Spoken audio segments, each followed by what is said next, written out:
हाँ जी, नमस्कार, स्वागत और अभिनंदन आप सभी का। ऐसा उम्मीद है आप सब मस्त हैं और अपनी तैयारी में व्यस्त हैं। आइए शुरू करते हैं आज का हमारा सेशन। जैसा आप सबको विदित ही है कि हम पुराने पेपरों के अंदर आए हुए क्वेश्चनों का सॉल्यूशन कर रहे हैं, तो इसी क्रम में ये रहा आज के हमारे सेशन का पहला क्वेश्चन। क्या पूछा जा रहा है देखिएगा। ठीक है, तो क्वेश्चन है आपके सामने, निम्नलिखित में से कौन सी लूणी नदी की दाहिने तट पर या दाहिने तट की सहायक नदी है। यानी कि आपके सामने कुछ नदियों के नाम दे रखे हैं, आपको ये पहचानना है कि ये जो लूणी नदी है, इस लूणी नदी की दाहिने तट की ओर से विलय होने वाली सहायक नदी कौन सी है। आजकल आप देखते होंगे नदियों से संबंधित क्वेश्चन पूछने के तरीके इस प्रकार से आते हैं कि कौन सी नदी में दाएं या बाएं तट से विलय होने वाली सहायक नदी कौन सी है। तो आप कहेंगे सर, लूणी नदी की यदि हम बात करते हैं तो ये रही आपके सामने लूणी नदी। इस लूणी नदी के अंदर दाहिने तट से आकर विलय होने वाली जो नदी है वो केवल और केवल एक ही नदी है, जिसका नाम है जोजड़ी। कौन सी है? जोजड़ी नदी। बाकी सारी की सारी नदियां, चाहे वो आपकी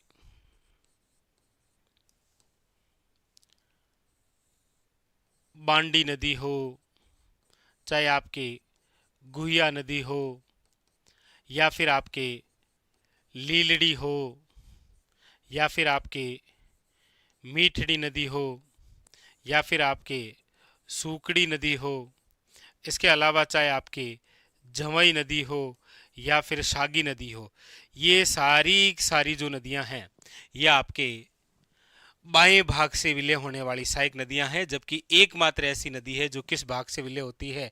दाईं ओर से। तो दाहिने तट की सहायक नदी जो है वो एकमात्र नदी कौन सी है? जोजड़ी। मतलब यहां पर जो पूछा गया है ऑप्शन नंबर क्या होगा? ए इज अ करेक्ट आंसर।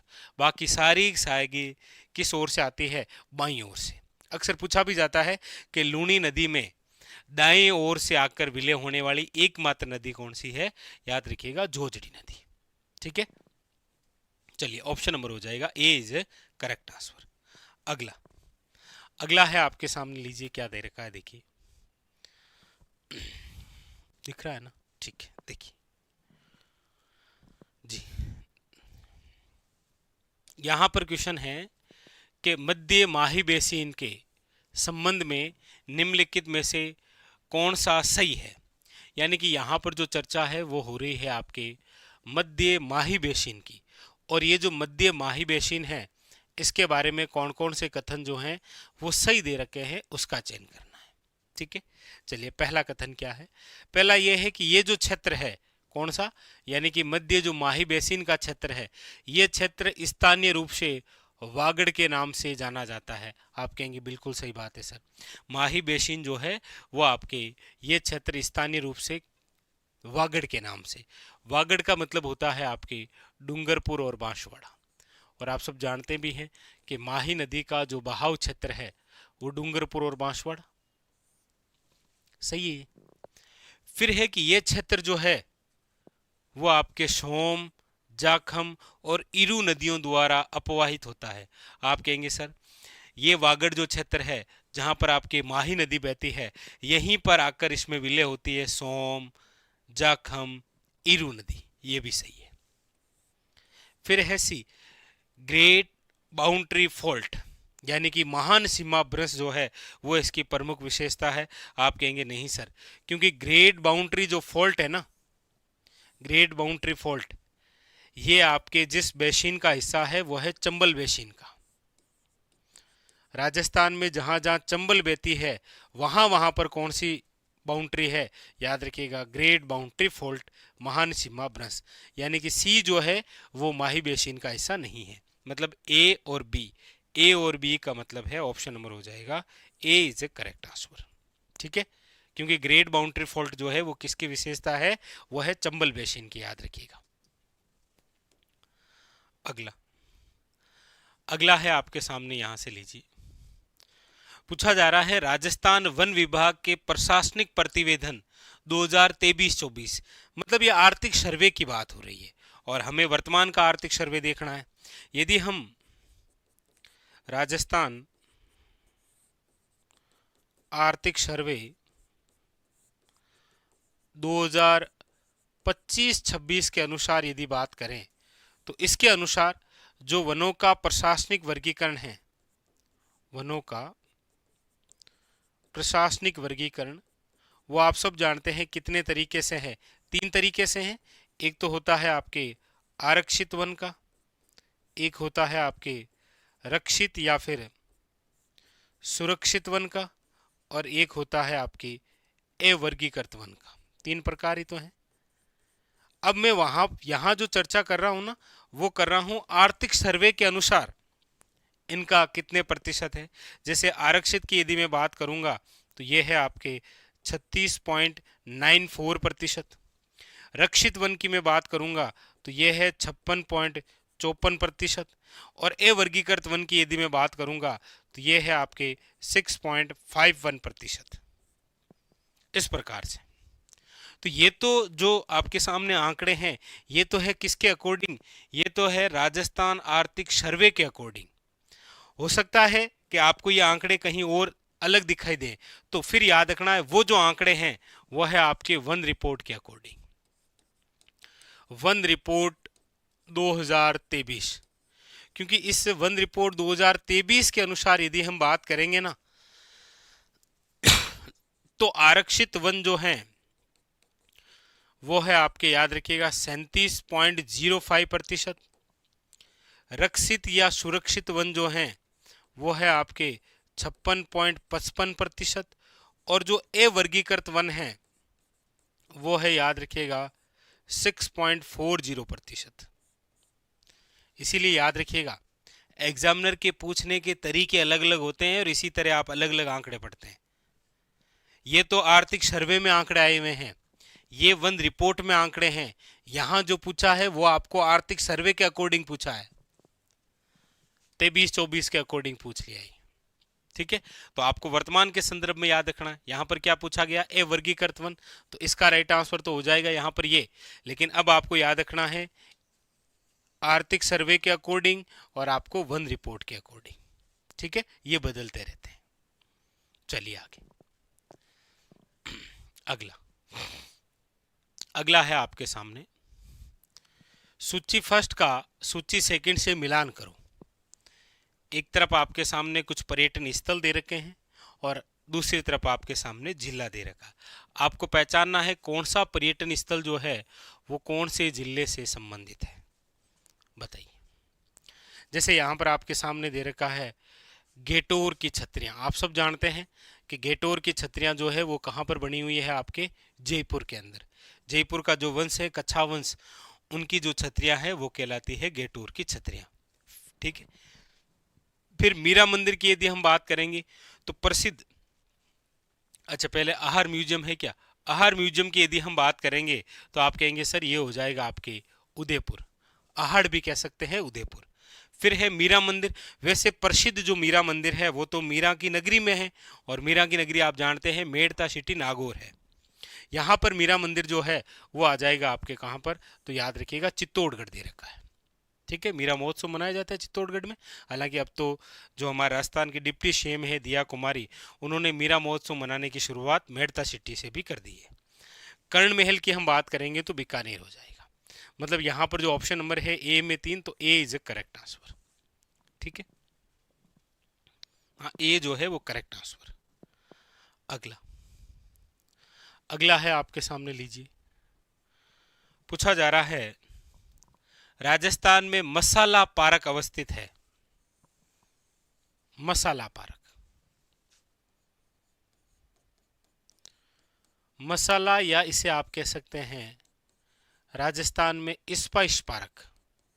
मसाला या जो स्पाइस पार्क है, इसमें पूछा जाए फर्स्ट कहां पर है, तो फर्स्ट मसाला पार्क याद रखिएगा वो है मथानिया में। और मथानिया कहां पर है, याद रखिएगा जोधपुर में। और दूसरा जो स्पाइस पार्क या मसाला पार्क है वो है आपके रामगंज मंडी। और रामगंज जो मंडी है वो है आपके कहां पर, याद रखिएगा कोटा में। तो आप देख रहे हैं कि पार्क से संबंधित क्वेश्चन जरूर आ रहा है। इससे पहले पेपर के अंदर हमने देखा था वो आया था आपके नेक्स्ट जोन टेक्सटाइल पार्क, आपके पालीवाड़ा, ठीक है, यहाँ पर ये है। तो यहाँ पर ऑप्शन नंबर हो जाएगा 2 इज करेक्ट आंसर, मथानिया और रामगंज मंडी यात्री। अभी कोटा के अंदर एक और भी तो आया था एग्जाम के अंदर, वो था आपके टॉय पार्क, खिलौना पार्क पूछा था, ठीक है। जोधपुर में इसके अलावा जो पूछ रखा है वो है आपके साइबर पार्क, ये भी पूछ रखा है, ठीक है। आगे अगला क्वेश्चन है आपके सामने, लीजिए। पूछा जा रहा है निम्नलिखित में से कौन सा सुमेलित नहीं है। एक तरफ पशुधन नस्ल है और एक तरफ उसका उपनाम दे रखा है। जैसे गिर जो नस्ल है उसे हम रेंडा भी कहते हैं, इसे आप रेंडिया भी कह सकते हैं और इसे आप अजमेरा भी कह सकते हैं, क्योंकि ये गाय की नस्ल है जो कि आपको अजमेर और भीलवाड़ा के अंदर देखने को मिलती है। थारपारकर जो नस्ल है वो पश्चिमी राजस्थान यानी कि कौन सा एरिया हो जाएगा, आप कहेंगे सर याद रखिएगा मालानी क्षेत्र है वो, ठीक है। उसके बाद में फिर चोकला और सामने दे रखा है सोनाड़ी, आप कहेंगे सर चोकला और सोनाड़ी ये दोनों ही भेड़ की नस्लें हैं लेकिन अलग अलग हैं। चोकला तो भेड़ की वे नस्ल है जिसे हम भारत की मेरिनो कहते हैं, क्या कहते हैं याद रखिएगा, भारत की मेरिनो। और सोनाड़ी वे नस्ल है जिसे हम चनोथर के नाम से भी जानते हैं, मतलब कान इतने लंबे होते हैं कि वो जमीन को छूते हैं, चनोथर। तो ये दो क्या है, अलग अलग है, तो ये सुमेलित नहीं है। बाकी मगरा जो है उसे चक्री भी कहते हैं। तो ए 2 और 4 ये तो सही है, लेकिन पूछा है कौन सा सही नहीं है, तो 3 नंबर जो है वो सही नहीं दे रखा है, ठीक है। 3 जो है वो क्या है, गलत दे रखा है। आगे अगला है आपके सामने 9 नंबर। पूछा जा रहा है राजस्थान के कौन से जिले में 2001 से लेकर 11 के दौरान जनसंख्या में सर्वाधिक प्रतिशत जो है वो दशाब्दी अंतर अंकित किया गया है। यानी कि यहां पर जो आपको पूछा जा रहा है वो पूछा जा रहा है सर्वाधिक जनसंख्या वृद्धि पूछा जा रहा है, दशकीय वृद्धि। तो आप कहेंगे सर सर्वाधिक जो दशकीय वृद्धि दर रही वो आपके जिस जिले की रही थी वो जिला है बाड़मेर की रही आपके 32.5%, जबकि 2 नंबर पर जो है वो रहा था जैसलमेर 31.8%, याद रखिएगा। तो यहां पर ऑप्शन नंबर जो है वो क्या हो जाएगा, बाड़मेर। वैसे राजस्थान की जो जनसंख्या वृद्धि है, दशकीय वृद्धि है, वो रही है आपके 21.31%, याद रखिएगा। सबसे कम जो है वो गंगानगर की रही है 10%, ठीक है, याद रखिएगा। अगला है आपके सामने, लीजिए। पूछा जा रहा है राजस्थान मानसून रिपोर्ट 2024 के अनुसार जिलेवार जो सर्वाधिक वर्षा हुई उसमें सामान्य से अधिक निम्नलिखित में से किस जिले में देखी गई। मतलब मानसून 2024 की रिपोर्ट के अनुसार बताना है आपको कि राजस्थान में सर्वाधिक वर्षा जो है वो सामान्य से अधिक कौन से जिलों में हुई थी। भाई बांसवाड़ा और सवाई माधोपुर है, दौसा और सवाई माधोपुर है, करौली और धौलपुर है, दौसा और प्रतापगढ़ है। तो इसका जो राइट आंसर माना है आरपीसी ने वो है आपके दौसा और सवाई माधोपुर, क्योंकि यहाँ सामान्य से अधिक हुई है। भाई बांसवाड़ा में तो वैसे भी अधिक होनी है, लेकिन यहाँ पर सामान्य से अधिक पूछा है, तो इसीलिए ऑप्शन हो जाएगा आपके सामने कौन सा, 2 इज करेक्ट आंसर, दौसा और Sawai Madhopur. Option number 2 is correct answer. अगला है आपके सामने, लीजिए। एक तरफ है आपके रचनाकार और एक तरफ दे रखे हैं आपके ग्रंथ। आपको बताना है कौन से रचनाकार ने कौन सा ग्रंथ लिखा है, ठीक है। कौन से रचनाकार ने कौन सा ग्रंथ लिखा है, इसका मिलान करना है। बहुत अच्छा क्वेश्चन। लीजिए यहां पर देखिए ग्रंथ की यदि हम बात करेंगे तो दे रखे हैं राज रत्नाकार है, वेली किशन रुक्मणीरी है, राव जेत सिरो छंद है, और आपके सामने दे रखा है अजीतोदय। और आपको पूछा जा रहा है बताइए, तो आप कहेंगे सर यहाँ एक बात तो क्लियर है, कौन सी, कि सर पृथ्वीराज जो राठौड़ हैं इनकी जो रचना है वो है आपके वेली किशन रुक्मणीरी। कौन सी है? वेली किशन रुक्मणी, ध्यान रखेंगे। बिट्टू सुजा की जो रचना है वो है आपके सामने कौन सी?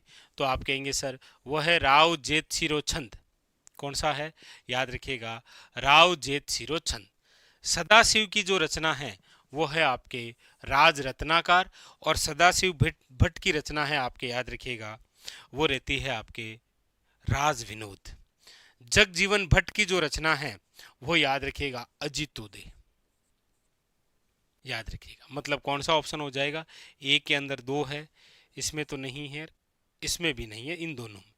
बी के अंदर 3 नंबर है, बी के अंदर 3 नंबर इसी में है, तो ऑप्शन नंबर हो जाएगा यहाँ पर 3 इज अ करेक्ट आंसर। अगला अगला है आपके सामने, लीजिए। पूछा जा रहा है राजस्थान में मुख्य मेलों और उनके स्थानों के संबंध में निम्नलिखित युग्मों में से कौन सा एक युग्म जो है वो सम्मिलित नहीं है? एक गलत दे रखा है यहाँ पर। एक तरफ प्रमुख आपके स्थल यानी मेले से संबंधित बात है। लीजिए, शीतला माता का जो मेला है वो कहाँ बढ़ता है? चाकसू आपके जयपुर, सब जानते हैं आप। फिर है बणेश्वर, ये बाणेश्वर नहीं, ये बणेश्वर का मेला है जो कि आपके कहाँ बढ़ता है? डूंगरपुर के अंदर, याद रखिएगा, जिसे आदिवासियों का कुंभ कहते हैं। पता ही आपको, एक त्रिवेणी संगम होता है सोम माही और जाखम का।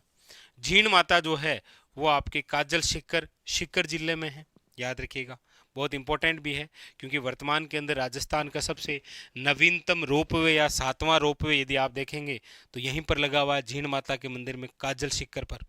ठीक है, इंपॉर्टेंट। और पाबू जी का मेला जो है वो है परबतसर। आप कहेंगे सर परबतसर के अंदर जिस मेले का आयोजन होता है वो है आपके वीर तेजाजी पशु मेला, याद रखिएगा। और परबतसर जो है वो वर्तमान के अंदर जिस जिले में आता है वो है आपके डीडवाना कुचामन जिले के अंदर। ठीक है।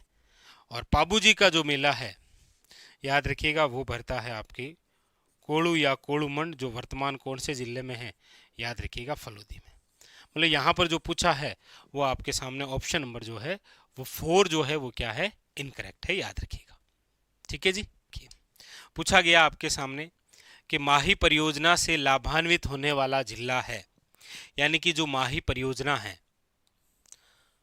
आप सब पढ़ते हैं कि माही परियोजना जो है वो माही नदी पर है, और ये किन किन के मध्य है माही परियोजना?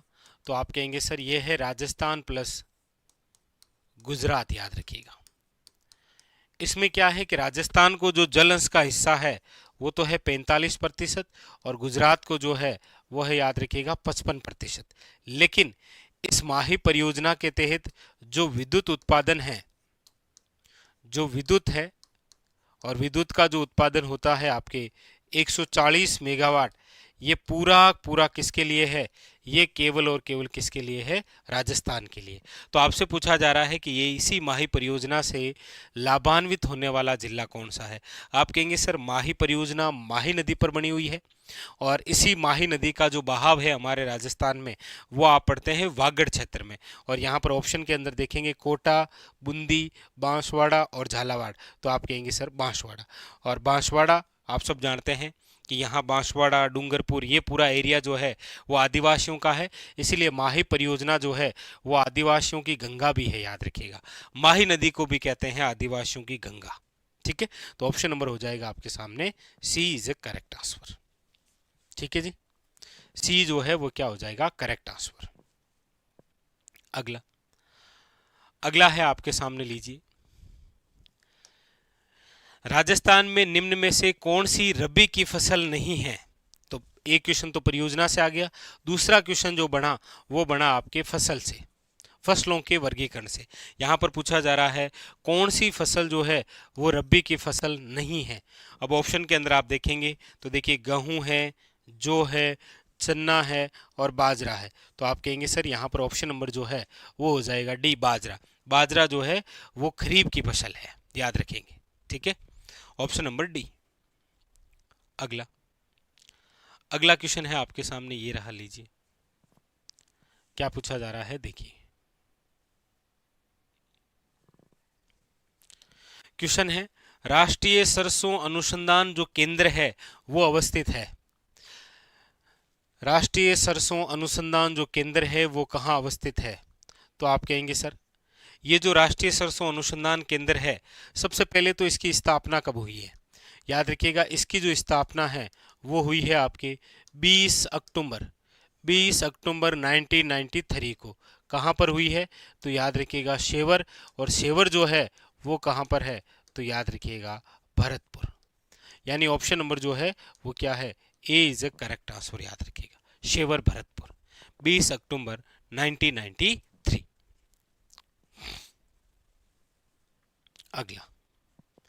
अगला है आपके सामने, लीजिए।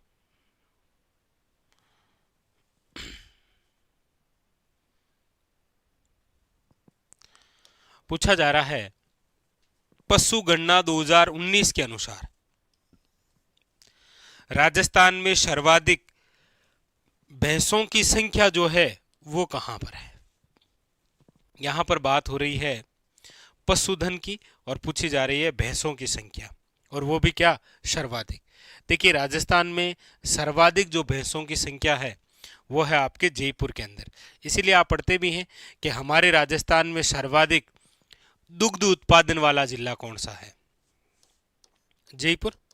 सर्वाधिक दुग्ध उत्पादन वाला जिला, हमारे राजस्थान में सर्वाधिक भैंसों वाला जिला जयपुर है, और न्यूनतम भैंसों वाला जो जिला है वो है आपके जैसलमेर। ठीक है। अगला है आपके सामने, लीजिए क्या पूछा जा रहा है, देखिएगा।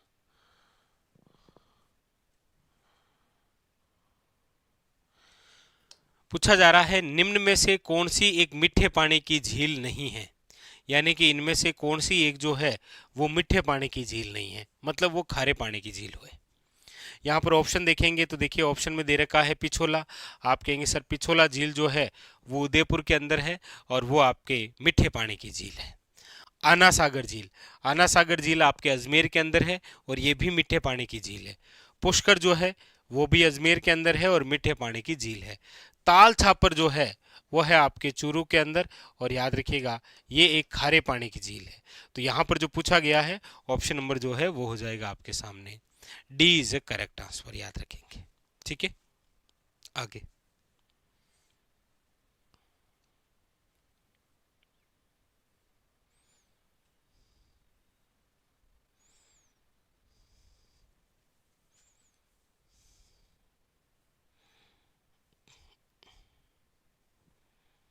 अच्छा, ओके, ये रहा।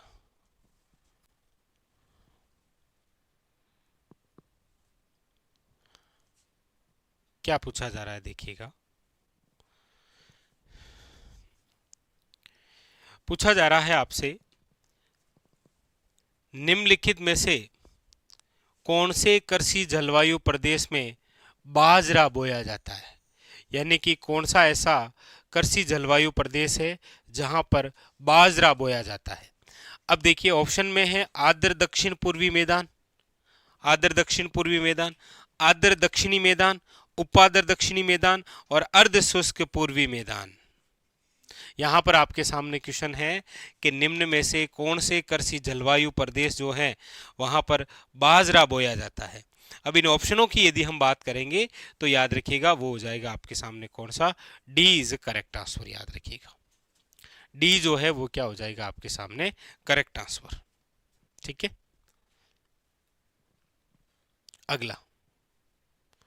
अगला है आपके सामने, लीजिए।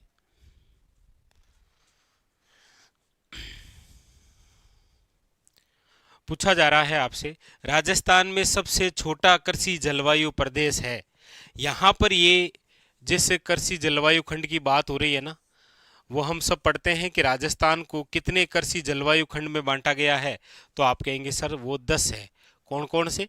जिसमें आपने अक्सर पढ़ रखा होगा कि फर्स्ट बी है, फर्स्ट सी है, यहाँ फर्स्ट ए है, यहाँ पर आपके सेकंड ए है, यहाँ पर आपके सेकंड बी है, यहाँ पर आपके फोर्थ बी है, यहाँ पर फोर्थ ए है, यहाँ पर 5 है, यहाँ पर आपके थर्ड ए है, यहाँ पर आपके थर्ड बी है। ये टोटल जो राजस्थान में है कितने कृषि जलवायु खंड हैं? 10। इनमें से पूछा जा रहा है आपसे कि सबसे छोटा कौन सा है। याद रखिएगा, आपको पूछा जाए कि सबसे बड़ा कौन सा है तो वो है फर्स्ट सी। और सबसे बड़ा जो कृषि जलवायु खंड है इसे हम जिस नाम से जानते हैं वो है आपके फर्स्ट सी, जिसे आप क्या कह सकते हैं? जिसे आप कह सकते हैं अति शुष्क व आंशिक सिंचित मैदानी प्रदेश, वो है फर्स्ट सी। अच्छा, सबसे छोटा जो है वो है आपके सामने कौन सा? वो है फोर्थ बी। कौन सा है? Fourth B. अब फोर्थ बी का नाम क्या है? क्या शुष्क पश्चिमी मैदान है, आर्द्र दक्षिणी मैदान है, या फिर अर्ध शुष्क पूर्वी मैदान है, या आर्द्र दक्षिणी पूर्वी मैदान है? तो आप कहेंगे सर इसका जो नाम है वो है आपके आर्द्र दक्षिणी मैदान। याद रखिएगा, ऑप्शन नंबर यहां पर जो है वो क्या हो जाएगा? B is a correct answer, सबसे छोटा। ठीक है, और सबसे बड़ा फर्स्ट सी है। अगला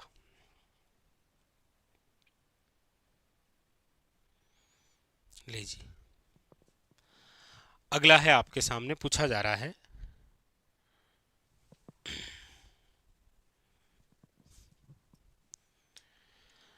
निम्नलिखित नदियों में से कौन सी अंत्य प्रवाही नदी नहीं है?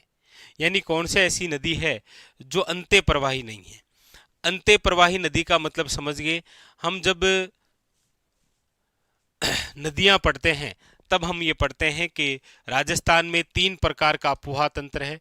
एक तो है आपके अरब सागरीय अपोहा तंत्र, दूसरा आप पढ़ते हैं बंगाल की खाड़ी का अपोहा तंत्र, और तीसरा जो हम पढ़ते हैं वो है आंतरिक अपोहा तंत्र। और यहाँ पर इसी की बात हो रही है। और आंतरिक अपोहा तंत्र की जब हम बात करते हैं तो इसमें जब हम प्रमुख रूप से नदियां पढ़ते हैं तो देखो, घग्गर पढ़ते हैं, कांतली नदी पढ़ते हैं, काकनी नदी या जिसे हम कहते हैं काकनी नदी, ये भी पढ़ते हैं। इसके अलावा हम मशहूरदी नदी पढ़ते हैं, यानी कि इसे ही कहते हैं आप काकनी, काकने या मशहूरदी नदी। इसके अलावा याद रखिएगा हम पढ़ते हैं आपके खारी नदी, इसके अलावा पढ़ते हैं साबी नदी, इसके अलावा हम पढ़ते हैं मेंथा या फिर मेंढा नदी। याद रखिएगा, एक हम पढ़ते हैं खंडेला नदी। तो ये सारी क्या है? आंतरिक अपोहा की। मतलब यहाँ पर आप देखेंगे आपसे पूछा गया है कि निम्न में से कौन सी अंत्य प्रवाह नदी नहीं है। तो यहाँ पर एक नाम आपके सामने है वाक्कल। आप सब जानते हैं कि वाक्कल और मानसी नदी जो है ये मिलकर जिस नदी को बनाती है वो है साबरमती नदी। और साबरमती जो नदी है वो आपके किस प्रकार का अपोहा तंत्र है? आप कहेंगे सर अरब सागरीय अपोहा तंत्र है। याद रखिएगा, तो ऑप्शन नंबर यहां पर क्या हो जाएगा? सी इज ए करेक्ट आंसर। याद रखेंगे। अगला ये लीजिए, यहीं पर आ गया। और अभी हमने इस क्वेश्चन को लेकर चर्चा की भी थी कि ऐसा क्वेश्चन भी आपके सामने पूछा जा सकता है। क्या क्वेश्चन है? क्वेश्चन है राजस्थान में सबसे बड़ा कृषि जलवायु जो प्रदेश है वो कौन सा है? सबसे छोटा कौन सा था? आपने कहा सर फोर्थ बी। और सबसे बड़ा कौन सा है? तो हमने पहले ही कह दिया था फर्स्ट सी, यानी अति शुष्क आंशिक सिंचित मैदानी प्रदेश, जिसके अंदर जो एरिया है वो देखो जैसलमेर का है, इसमें एरिया आता है बीकानेर का, और इसमें जो एरिया आता है वो आता है आपके चूरू का। इन जिलों का एरिया इसमें आता है। याद रखिएगा, ऑप्शन नंबर क्या है? B is a correct answer. ठीक है, तो ये जो कृषि जलवायु प्रदेश है ये तो एग्जाम के अंदर बेहद खास है। और इसी यूट्यूब चैनल पर आर्थिक सर्वे के अकॉर्डिंग जो अभी आया था 2025-26, उसके अकॉर्डिंग ये पूरा नवीनतम पैटर्न पर आधारित 41 जिलों के अकॉर्डिंग जो है वो आपको कृषि जलवायु प्रदेश यानी कि खंड मैंने मास्टर कैप्सूल के रूप में पढ़ा रखा है। 10-15 मिनट का वीडियो है जो कि आपके आर्थिक सर्वे पर आधारित है, वो आप देख लेना। ठीक है, चलिए आगे। अगला क्या कह रहा है? अगला क्वेश्चन ये रहा आपके सामने, लीजिए।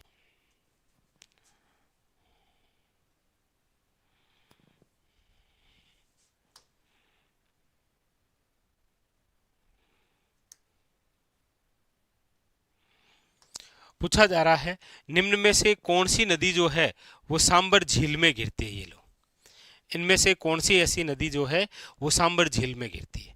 आप कहेंगे सर सांबर झील के अंदर गिरने वाली जो नदियां हैं उसमें देखो आप मेंथा या इसी का दूसरा नाम है मेंढा, ये इसमें गिरती है उत्तर से। रूपनगढ़ जो है वो याद रखिएगा आपके दक्षिण से गिरती है। इसके अंदर आती है खारी, इसके अंदर आती है आपके खंडेला, इसके अंदर आती है आपके मेघना। तो ये सारी सारी जो नदियां हैं वो किस में आकर गिरती है? सांबर झील में। यहाँ पर जो ऑप्शन दे रखा है वो हो जाएगा आपके सामने डी इज करेक्ट आंसर, याद रखिएगा। ठीक है, सांबर झील आप सब जानते ही हैं, हमारे राजस्थान में खारे पानी की सबसे बड़ी झील है और यहाँ से याद रखिएगा नमक उत्पादन होता है। और यहाँ से जो नमक उत्पादन होता है वो देश के कुल नमक उत्पादन का कितना है? 8.7%। और नमक उत्पादन की जो पद्धति है वो कौन सी है? याद रखिएगा क्यार पद्धति। कौन सी पद्धति है? क्यार पद्धति।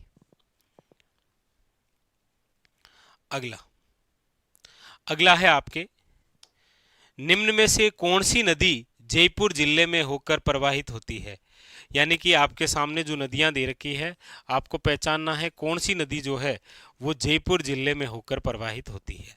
सोम है, जोजड़ी है, बाणगंगा है या काली सिंध है? आप कहेंगे सर यहाँ पर जिस नदी की बात हो रही है वो है बाणगंगा नदी, याद रखिएगा। बाणगंगा नदी जिसे हम कहते हैं अर्जुन की गंगा, याद रखिएगा। बाणगंगा नदी का जो उद्गम है वो होता है आपके कहाँ से? तो याद रखिएगा बेराट की पहाड़ियों से। बेराट की पहाड़ियाँ जो है वो कहाँ पर है? तो आप कहेंगे सर कोटपुतली में। कोटपुतली जो है वो पहले जयपुर का ही हिस्सा था, वर्तमान के अंदर कोटपुतली बेहरोड के नाम से ये नए जिले में, लेकिन ये बाणगंगा आज भी जयपुर के अंदर ही बहती है। ये कोटपुतली बेहरोड फिर जयपुर। ठीक है, तो यहाँ पर ऑप्शन नंबर जो है वो क्या हो जाएगा? सी इज द करेक्ट आंसर, याद रखिएगा। अगला है आपके सामने, पूछा जा रहा है कि नीचे दिए गए राजस्थान के जिलों में से किसकी सीमा पाकिस्तान से नहीं लगती है? तो आप कहेंगे सर ये रहा राजस्थान, और पाकिस्तान के साथ जो सीमा लगाता है उसमें एक जिला है फर्स्ट श्री गंगानगर, उसके बाद में फिर सेकंड है आपके बीकानेर, फिर उसके बाद में है यहाँ से फलोदी, फिर उसके बाद में है आपके जैसलमेर, और उसके बाद में फिर क्या है? बाड़मेर। तो यहां पर जो पूछा गया ऑप्शन नंबर क्या हो जाएगा? B is a correct answer, कि पाकिस्तान से नहीं लगती है जोधपुर की, याद रखिएगा।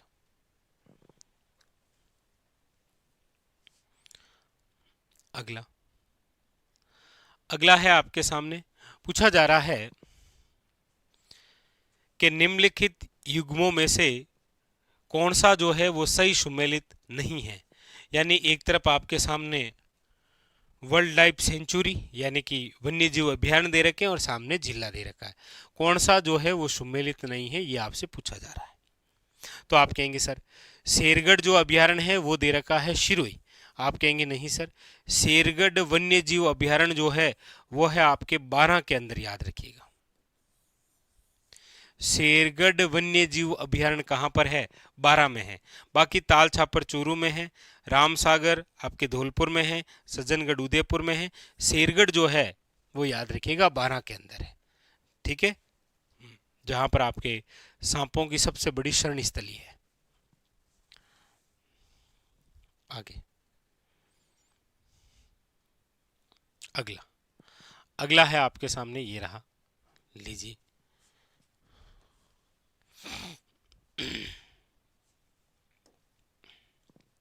पूछा जा रहा है आपसे आगुचा गुलाबपुरा खनन क्षेत्र निम्नलिखित में से किस जिले में स्थित है? अब यहां से क्वेश्चन दो तरीके से पूछेगा आपको। एक तो ये पूछ लेगा कि आगुचा जो गुलाबपुरा है वो कहां पर है, तो आप कहेंगे सर वो है भीलवाड़ा में। ठीक है, एक आपको पूछेगा कि ये किसके लिए प्रसिद्ध है, तो याद रखिएगा वो होगा सीसा जस्ता। सीसा जस्ता है तो प्रसिद्ध है, और कहां पर है ये? भीलवाड़ा के अंदर। ऑप्शन नंबर जो है वो क्या हो जाएगा? ए इज ए करेक्ट आंसर। ए जो है वो है करेक्ट आंसर। अगला है आपके सामने, राजस्थान का निम्नलिखित में से कौन सा जिला जो है वो अब्रक के उत्पादन के लिए प्रसिद्ध है? अब्रक, कई बार ऐसे पूछा भी जाता है कि राजस्थान में अब्रक नगरी, या जिसे आप कहते हैं राजस्थान के अंदर माइका सिटी के नाम से किसे जाना जाता है? तो फिर याद रखिएगा वो जो है वो है आपके भीलवाड़ा। भीलवाड़ा याद रखिएगा, अब्रक आधारित ईंट उद्योग है यहां पर, अब्रक आधारित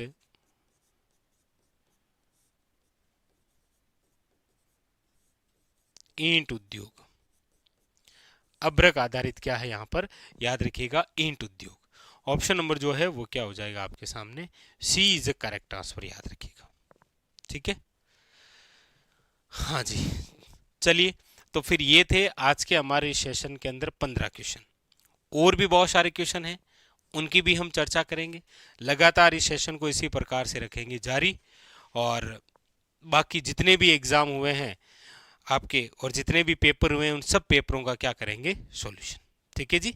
चलिए, फिलहाल आज के लिए इतना ही, मिलते हैं अगले सेशन में, तब तक के लिए धन्यवाद।